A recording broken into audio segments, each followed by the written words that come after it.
J'ai toujours fait de la politique sans faire de la politique. Je m'explique, j'ai été pas mal investi dans les mouvements de jeunesse, comme instituteur aussi dans l'enseignement, comme directeur d'école.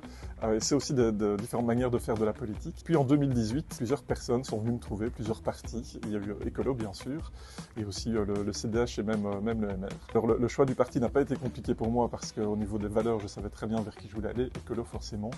La seule chose qui m'a fait hésiter, c'est que j'ai pas une très belle image du monde politique et donc j'hésitais vraiment à me mouiller. Et puis je me suis dit, à un moment, quand on critique les choses, c'est bien de le faire de l'extérieur, c'est parfois bien aussi de le faire de l'intérieur pour faire un peu bouger les lignes. Pendant la période Covid, on a fait pas mal de conseils communaux en visio et tous les conseils communaux sont pas à l'aise avec la technologie et on a pu assister lors d'un des conseils communaux à une épilation en direct du menton d'une des conseillères communales.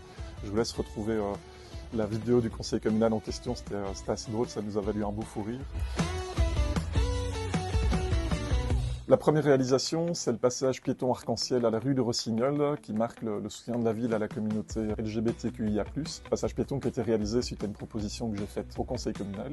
Et donc c'était une certaine fierté de voir cette motion prendre vie concrètement grâce à ce passage piéton qui est là depuis quelques années maintenant.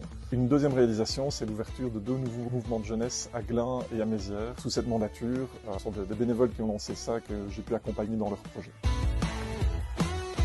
Je rêve d'une commune vivante, participative et respectueuse. Vivante dans tous les sens du terme en fait. On a une commune dynamique en termes d'activités tant dans les villages que dans le centre-ville. Une commune où il y a beaucoup de spectacles proposés, une vie culturelle. Une commune où on peut loger dans tous les quartiers, où on se sent bien avec sa famille, avec ses proches, où il y a du choix au niveau scolaire. Une commune participative, c'est une commune où on demande l'avis des gens. On a déjà beaucoup dans ces dernières années intégré l'avis des gens dans les décisions politiques. Je pense qu'on peut aller encore beaucoup plus loin. Une commune respectueuse par rapport au respect envers les électeurs, au respect entre les élus politiques. Lors des conseils communaux, de l'exemple que l'on donne en termes de débat public serein mais constructif.